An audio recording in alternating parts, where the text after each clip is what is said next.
given so much mercy by Allah by remembering an Imam of our time. This is the month of Shaban. This is the month he was born, Imam Mahdi. Let's pray for his reappearance soon, because the world is going through some tremendous turmoil. And if you look at the news today, what's happening in Syria, it's like the signs of his reappearance are imminent. It's amazing what's happening, but sad at the same time. So today we want to talk about some things about justice in the world, some things about what Imam Mahdi will do to establish justice in this world, but at the same time our responsibilities, what we need to do. So one ayat of Quran that's very common, who can give me the ayat of Quran, Surah Qasas, verse 5, which is the ayat Imam Mahdi recited when he was born. It's like Prophet Isa when he was born, he said, Inni Abdullah. What did Imam Mahdi say when he was born? Anybody can tell me? Bismillahirrahmanirrahim. وَنُرِيدُ أَن نَمُنَّ عَلَى الَّذِينَ اسْتُضْعِفُوا فِي الْأَرْضِ وَنَجْعَلَهُمْ أَئِمَّةً وَنَجْعَلَهُمُ الْوَارِثِينَ صلوات اللهم صل على. It's a beautiful ayat because it's talking about us. Allah's promising us something. Allah says we have desired to bestow a favor upon those who are suppressed in this world, those who are deemed weak in this world, and make them the imams and make them the heirs to inherit this world. Because if you look at those who are suppressed in the world, it's hard to maintain your religion. We're being bombarded in university. Almost every science course, the teacher is promoting atheism, is promoting Scientology, something that's anti-belief in the normal beliefs of the one God. So we're in such a tough environment, and we don't know what to do. And they say it's holding Islam in today's time is like holding a hot coal in your hand. And it's so true. Chapter 7, verse 137, Allah says, and we have made the people who are suppressed ones and even weak to inherit the eastern lands and western lands, which we had blessed. So Allah's promising these things, and we're saying when? A lot of us we end up saying, there cannot be a God who allows this injustice. Ignorant talk of us, sometimes we say things like that, because we can't take it anymore.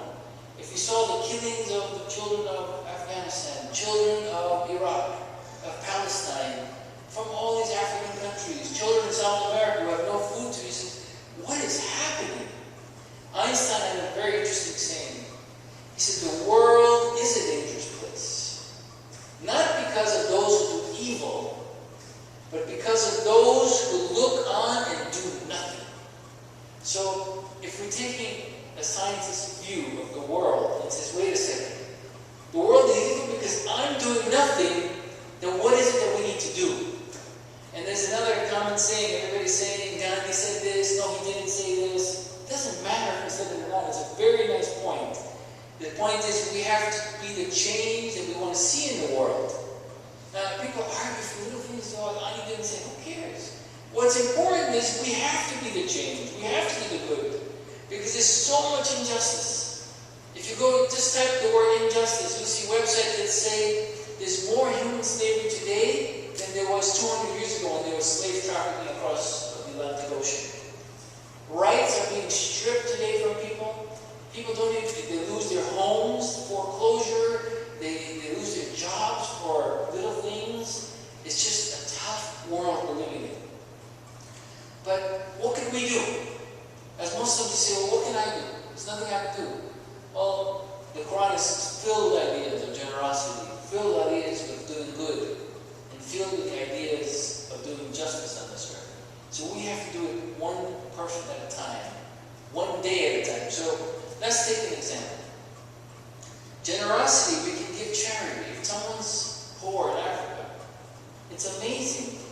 I was just reading the other day, this is, look, if we just took $175 billion, which is just some of the weapons they use today, and used it to feed the poor, we'll be able to wipe out much of the poverty on this earth today. Can you imagine? The weaponry that's being used is in the trillions of dollars to kill people. If we take the same money to feed the people, the world will be a different place. But what's stopping us? So one time, someone came to Imam Mahdi, Allahumma salli ala Muhammad. Someone asks him, which is superior, justice or generosity? Anybody have an idea? Mr. Huda. Generosity. Why?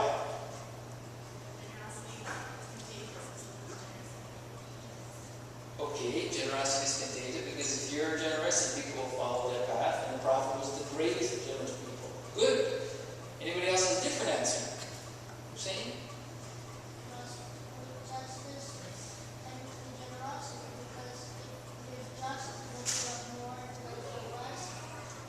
You're kind of distributing the wealth evenly, so not one person lacks. Alhamdulillah. So, a just person is technically generosity, you're saying, because you're just, and so you're taking some of the blessings Allah's giving you and you're sharing. Okay, the idea of justice and generosity is very important. Here the question, let's take these two human qualities and I'll explain what Imam Mahdi answers. Humanity has always detested oppression, right? We've always hated it. When we saw the massacre of any human being, no matter what faith, what ethnicity, it hurts. We don't like it. Especially us followers of ahlul-bayt, we cry at the killing of the ahlul-bayt. The killing of Imam Hussein alayhi salam. It was a massacre. The killing of children. You know, you show non-Muslims the story and they cry. I know some people have these pictures in their home that show the tragedy of Karbala. We've had people come and say, my God, and they start crying. How could this have happened in this earth? So humanity has detested this injustice. And they've had a high regard towards kindness and benevolence, especially with the reward, with nothing in terms of reward and return. So we don't want anything in return, we just want to give. It's highly regarded. But is generosity superior to justice then? For what is justice? Except observance of the rights of others, avoiding violating them. But a generous man is willing, a generous human being is willing to forego their own rights, to sacrifice their own rights in favor of another person. The just man does not transgress the rights of another, and he safeguards the rights of others. So it's a tough question as to which is more important. Imam Mahdi answered this very beautifully. He says, of course it's justice. It's simple. Justice puts things in their proper place, while generosity diverts them from the natural direction. So generosity, you take away from you, sacrificing yourself to give to others, which is beautiful. But if there was justice on this earth, and inshallah when Imam Mahdi reappears, there will be justice again. You won't need to give charity in terms of the way we need to today. There will be people who have food. There will be people who have so much wealth because justice prevails. People will be paid properly.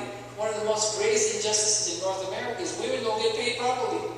The same job a man does, she makes much less.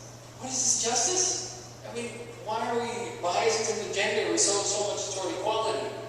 So, for the meaning of justice is that the natural deservedness of everybody must be taken into consideration. Everyone should be given his due according to his work, her ability, his ability, the qualifications. Society is comparable to a machine whose every part has a proper place and function. Now, some people say, no, we still forget justice. We haven't got justice. So we need generosity. Of course you need generosity. It's like you can't have one, you need both. But let's try to understand justice for a second. It is true that generosity is a quality of great worth. It's something so beautiful. From the point of view that a generous person donates to another, which legitimately belongs to themselves. We must note that it's not a normal functioning of life. It's something you have to sacrifice. It's not natural, it's unnatural. You may say, of course generosity is natural. I'm talking about, let's take the regular working life. Let's take the human body. Some of you guys, I know you studied to be a future in the field of medicine or physician assistant, doctor, whatever you're studying. But let's take a human organ. If one organ is malfunctioning, the generosity of the other parts of the body come in to pick up the slack. So if your hand hurts, the rest of the body works harder just so you can function. But that's not natural. From the viewpoint from a society, it would be more preferable if you weren't sick. If the society wasn't suffering from all these problems. So ideally, all the energies that would be natural for all the body functions to do, they won't need to sacrifice all that. So it's more important to have justice. So Imam Mahdi, going back to his reply, this is the other reason why he gives for preferring justice to generosity is justice is the general caretaker. Whereas generosity is a particular reliever. You're relieving for a small period of time. And you may say, what does that have to do with Imam Mahdi?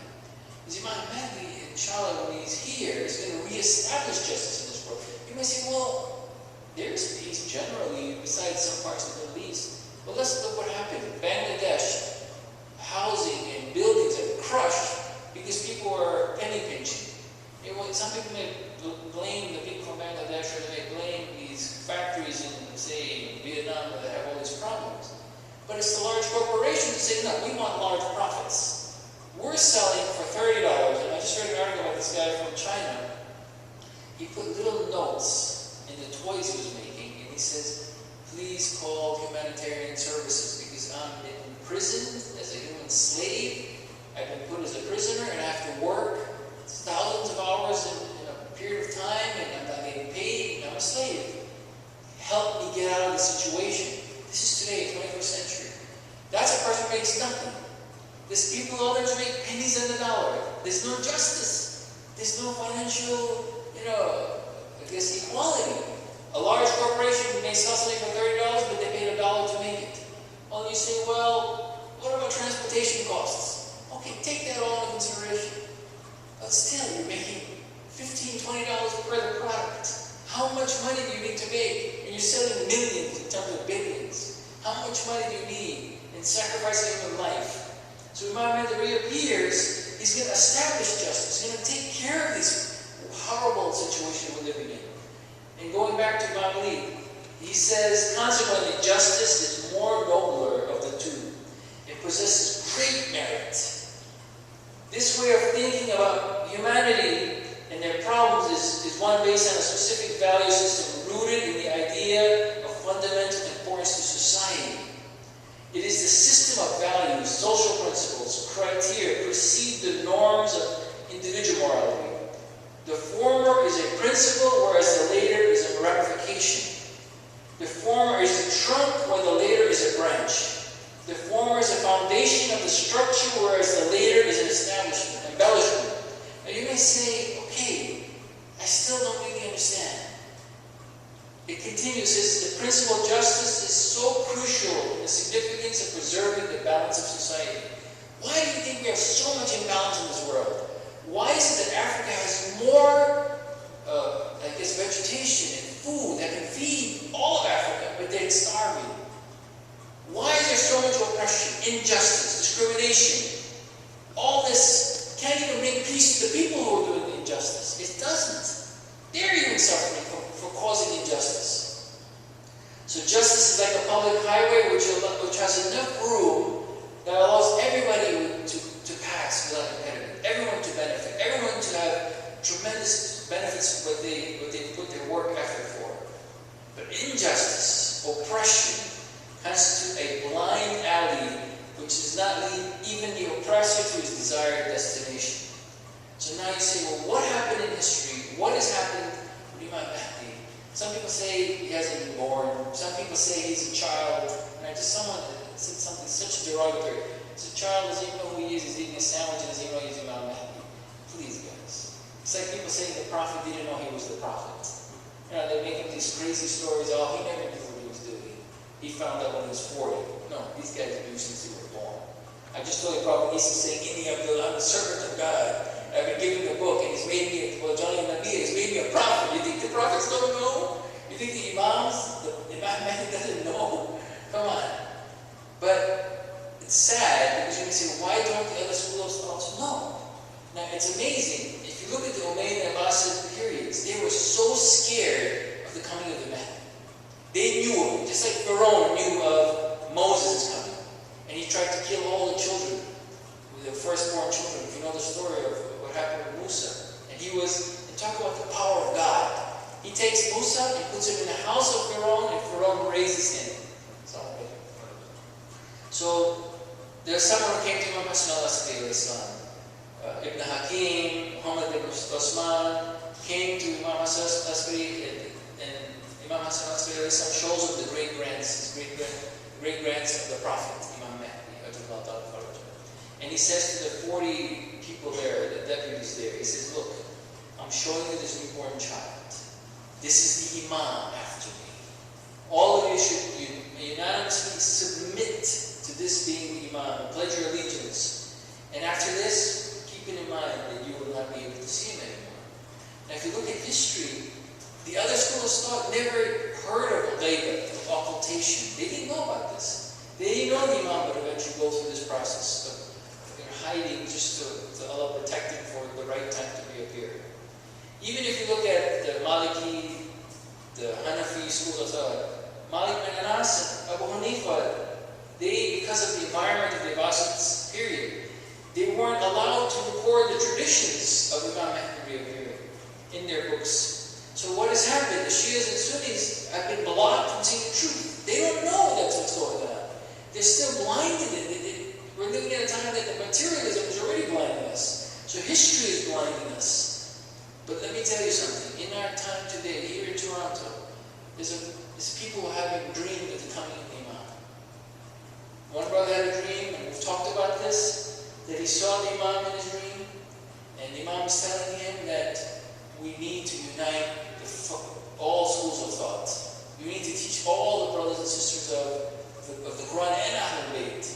So we can't discriminate, we can't be selfish, we have the cure to the problems of the world, we can't hide it from the world. There's so many in the world who are needing this answer. But what is happening to us now as human beings? We as Muslims, what can we do? Well, the Quran is talking about us all the time. If you look at chapter 22, verse 41, it's talking about when they are given the power, when you are made the leaders, they will establish worship and give charity, and they will establish goodness on this earth.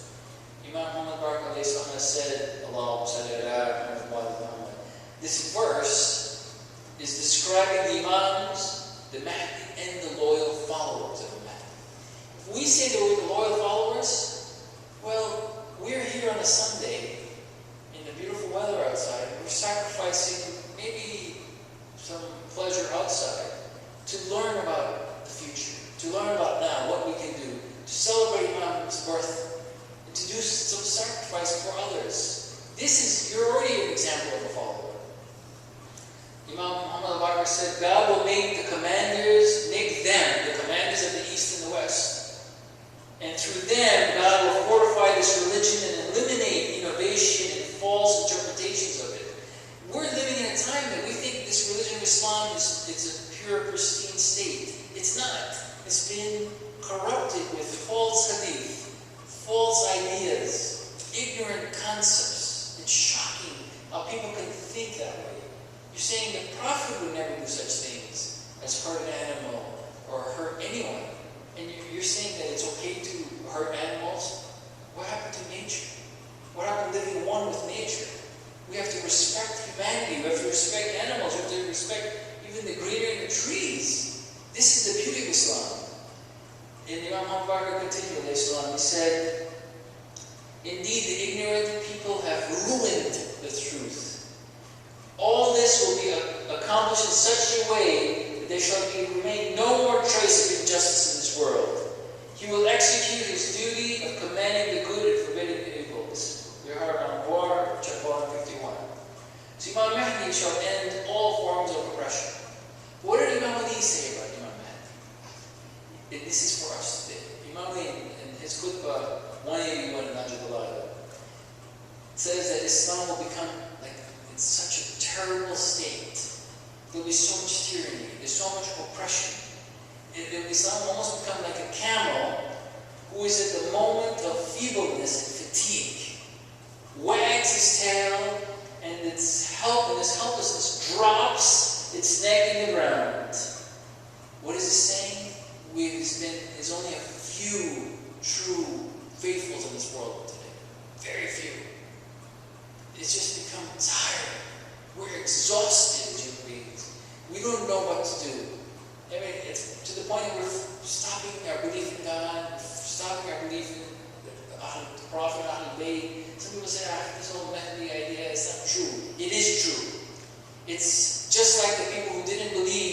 Isa is coming. And when Sayyidina Maryam was born, they thought Jesus was going to be born, Isa was going to be born. And they lost hope. This because Maryam's father was a prophet, Prophet Imran, and his wife Hannah had a child. And there was a prediction that the Messiah would return. And when a woman was born, Mary, who was one of the greatest women ever lived on this earth, people lost hope. They saw this is all craziness, nonsense. And right around the corner, Sayyidina baby Maryam had a child, Isa, with the miraculous birth of Jesus. What a beautiful story. And it shook the world. And look how many people in the world follow that path. Though it's been corrupted and they don't see the truth, look at the miracle. Same thing with Moses coming into it. Same thing with the prophets coming. And I'm telling you from reading and just from experience that the Imam is here with us. It's just like on a cloudy day, you may not see the sun, but you benefit from the light, from the heat, from the sun. You may not see it, but it's there. We're living in that time today. So, Imam Mahdi continues in this clip of 181. He says, it's amazing that this is the world that is coming in the future. And even the Prophet prophesies in the future that Islam will return to isolation and seclusion. Very few people of true believers. And if you look at after the Prophet died, how many people supported Imam Mahdi? Imam Hassan. Imam Hassan, the grandson of the Prophet, was abandoned. No one with him. So Imam Mahdi says the Mahdi shall be the last remnant amongst the successors of the prophets and the lineage of the Imams. This is pointing out, and it's highlighted. Imam Mahdi is saying that the Imam Mahdi is very much alive today, and he lives on this very earth, protected from his enemies, and he shall reappear by Allah's command. Now let me go back to that ayat that I said that is really talking about Imam Mahdi. When you read that passage explicitly gives glad tidings, promises glad tidings, that the final control over the power and administration of the world is in the hands of those who are abased, of those who are suppressed, those who are suffering. Those of us who are suffering, we will get an opportunity to do good on this earth. It's funny, when you go to a job, and it's funny, you see people who move up in the corporate ladder. The same people who they hated as managers become managers. They become the same. So they were discriminated against, and then they discriminate. But if you look at the teaching of the Prophet, and the advice of Imam Mahdi giving to Michael Ashtar, he's saying you need to care for your people.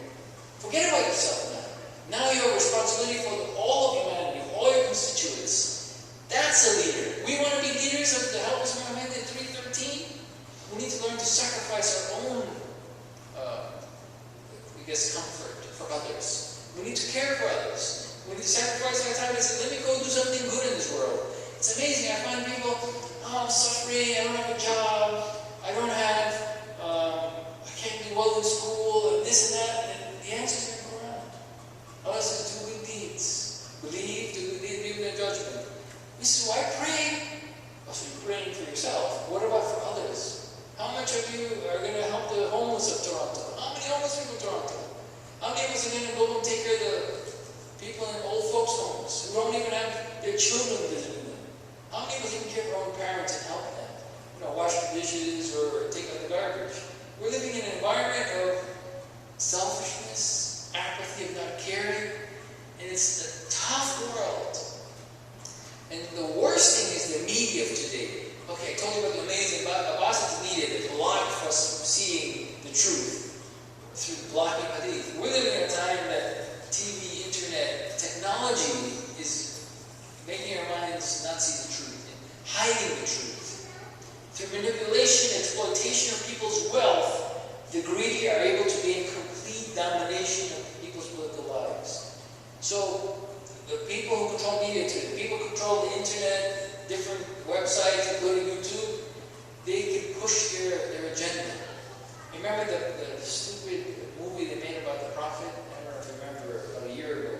I was surprised they never took it off from YouTube. It was so offensive. But people didn't care. They said, who cares? Freedom of speech. But when it's something against them, oh no, you that's against, what they want, you see it quickly banned or blocked or deleted. But when it's about, truth and justice and caring for the Prophet or humanity, you see a lot of truth being hidden. But it doesn't matter. Truth is distinct America, and it's coming out.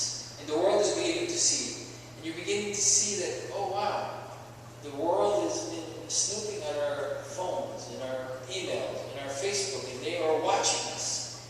And they're setting up traps for us. For what? For being good people? Come on, we have nothing to hide. So why they are doing this to us? Because this is the agenda. It's the same thing Umayyads of Assad. They were watching everybody. You follow ahlul-bayt, you're dead. Unfortunately, if you go to Syria today, if your name is Ali, Fatima, Hassan, Hussein, Zainab, your life's in danger. I know someone who just recently, his uncle was killed, and some people came to his farm in Syria. He said, "What's your name?" And he said, "His name is Ali." They chopped his head off right there. They didn't even ask anything else. They just, terrible. I mean, we're living in a world that they're eating human body parts and saying this is our revenge. And it looks like Hind did in the battle of, what was it? Badr, or Uhud, battle of Uhud, when Hind did the liver of Sayyid Hamza. I mean, we're seeing it today in the 21st century. But these horrible powers it's like they're manipulating. They're buying weapons and selling weapons to both sides. Fight each other, kill yourselves. And it's like the Lord of War, the movie, it's like just about making money. And then killing your own people just for the money, for the power, and there's no accountability. Well, we're living in this sad period today with tremendous suffering. But let's have hope. The reappearance is imminent, and the victory is coming. And Allah promises in the Quran. I mean, don't even listen to me. Read the Quran. It's clear. The signs are there. I remember in 2003, there was someone who died on the outskirts of the Masjid of Imam Mahdi, in the outskirts of Kufa. That's a sign. Do you know that's a sign of coming Imam Mahdi? They say a pure soul will be killed in the outskirts of Kufa with 70 righteous people. That happened. That happened in our lifetime, guys. Maybe you may think, well, it's possible. Maybe it's still coming. This hadith that says liars will come forward claiming prophet. And today you go on the internet, everybody's a prophet. I mean, there's so many prophets today. It's a craziness. And there's this hadith that 12 liars will come out forward claiming that they're from the family of Abu Talib and ahlul-bayt, and they will claim the imamate. There are thousands of signs that we're living in today. And you may say, well, some of them, looks like phony hadith. Yeah, we have to be careful. We can't just follow all the hadith. Quran is strong, but the hadith is weak sometimes. You have to be careful. Cover wahi hadith. It doesn't have good sources. But let me give you an example. They say Tibet will be taken by China. It's a hadith that was written 1400 years ago, through the Prophet's time. They say parts of Syria will be destroyed by these gases. It's a hadith. So you may say, well, we should be scared. Something terrible is coming. The Sufyani will emerge. We all hear about the Sufyani that will emerge in the Middle East and just massacre. We see the killings already in Syria. We say, isn't this the Sufyani that's doing this? The hadith is it could be a person. But even if you look at the signs, maybe it's just this group that are doing this. So, should we be scared? Should we be fearful? We should not fear and we should not be scared. We should not be worried. I know some of you guys watch YouTube all the time. I mean, there's a Hollywood saying recently that says, fear is just a product of your thoughts that we create. It's a choice. It really sounds like one of these Will Smith's movies. But anyway, if you read up the word fear, it's just an emotion that you perceive a threat, and it causes, it gets scared, you pull away. Its fear is the ability to recognize danger, leading to something, so you have to confront it. But we don't need to be scared. If you look at the ayah, chapter 20, verse 67, Allah is talking to Prophet Musa, and he's saying, so Musa conceived in his mind fear. And you may say, Prophet Musa got scared? Is that when he threw the stick on the floor and became a snake? No. Imam Mahdi is saying he didn't get scared about his life or about the snake. That's not what he was scared of. He didn't have fear about that. Imam Mahdi says, he says, Musa was not fearful of the serpent, nor was Musa afraid of the harm that would occur to him, but he was apprehensive of the possible confusion that would mislead the people. He was worried about the people. How would they react? So some things may not happen right now. If Imam Mahdi comes today, we may not be ready. You may just say, wait a second, this is not right. I'm just in the wrong situation. But we shouldn't be worried. We should help the Imam by doing good deeds in this world. We should be improving the world and establishing a kinder world. Helping the orphans. How many of us help the orphans? There's a group here is coming today called Hope. They want to do something to help the orphans around the world. Let's do something. The coming of the Mahdi will be very soon, and justice will prevail. But we need to establish the roads for Imam Mahdi to walk through, to put the justice in place. And we're living in this world of tyranny, but there's still hope and other salvation. Imam Mahdi has said the Sufyani's hatred will be so bad that it follows ahlul-bayt, even like the way the Umayyads and Abbasids were, if you think about it. And they'll be killing people with these beautiful names of ahlul-bayt. The Prophet and ahlul-bayt have warned us of the Sufyani to come. But the Sufyani, for us, is just this ideology of this person. Allah has all the power. Was Musa scared of Pharaoh? Of course not.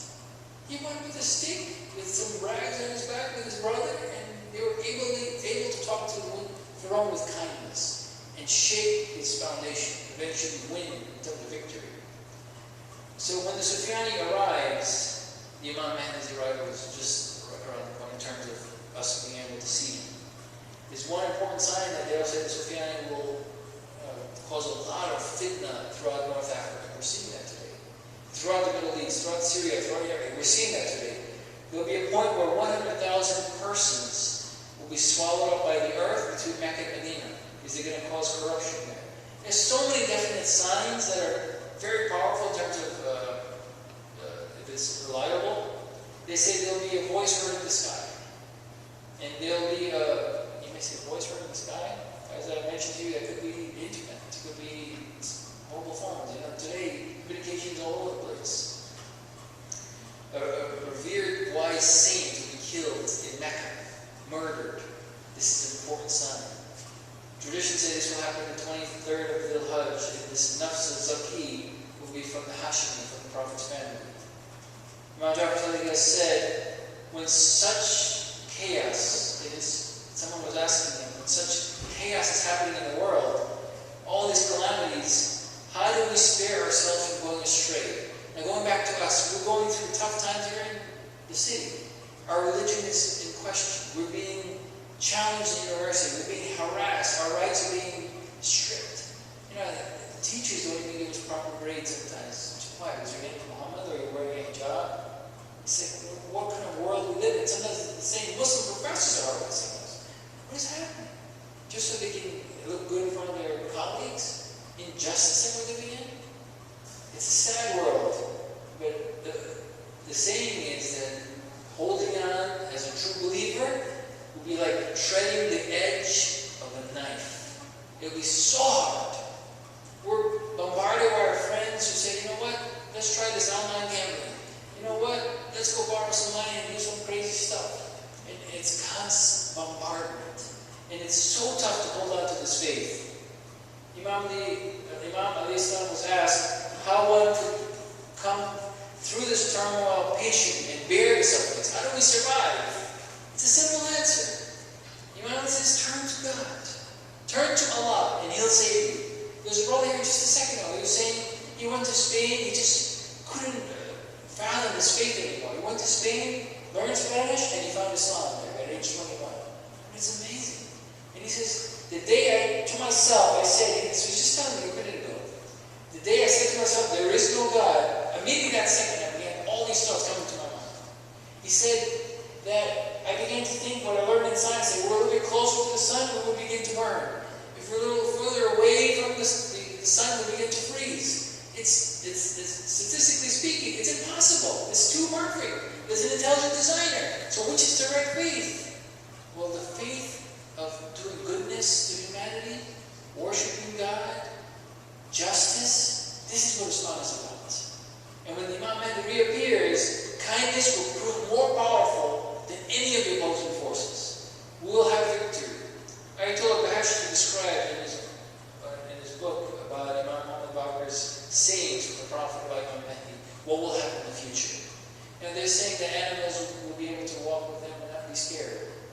Animals will be safe. They don't have to suffer from us anymore. We won't have to be as scared of them anymore. But more than that, justice will prevail, they said. The natural world will prosper in every respect. Gradually there will be so much wealth that there will be no one to give zakat. You can't find people to give to the needy. Everybody will be fine. I don't need it. I don't need clothes. I don't need zakat. I'm fine. I don't need anything. I'll give you. Can you imagine such a beautiful world that you don't have to worry, where the justice provides the generosity that you have in your heart? You'll be wishing you could give somebody some zakat and charity. Imam Mahdi addressing the people, Imam Mahdi will say, this is the wealth for which you are fighting. And you look at our families, we fight for money. Imam Mahdi is saying, you severed relations with your kith and kin. And you shedded blood for money, for this stupid nonsense, this piece of paper. This is what we're fighting each other for? This is what we're killing the world for? All the power of money, this little money? Imam Mahdi says, take this. He starts giving money and so much wealth to people that no one will want it anymore. I said, I don't need this. I don't want this. At the time, peace will prevail all over the world. No one will harm anyone. This is like the opposite of what we hear, where Imam Mahdi knows everybody's going to die. 2/3 of the world will be wiped out, killed, war, massacre. Come on. Is that what the Prophet came to do? He came to bring peace in this world. Justice. This is what Islam is about. There will be no longer exist poverty or all the need anymore. So the suffering will diminish. No group will try to dominate another group. You know, we're living in a time everybody says, well, I want to dominate that community because we're better than them. Because I'm from this Aryan race, or I'm from that dark race. And come on. Racism will be gone. All people will be conscientious of their actions and decisions. Love, kindness, righteousness, and brotherhood and sisterhood will prevail. There will be no question of deceiving and ill-treating anybody. Can you imagine such a world? That you don't have to worry anymore. Today you're always worried, watch your back. Even your friends, they're always stabbing you in the back. Can you imagine a world that you love each other so much that you're willing to care and sacrifice and you want to help them? Today they give you something, they lend you something, they bash you. They do you a favor, and they say, see what I did for you? You're this and that and this. They backbite you, and they just destroy you behind your back. I mean, it's a sad world. You think, people love each other, and I'm helping them, helping me. They're bashing in the back. It's sad. The future will be different. We need to change now to establish that environment.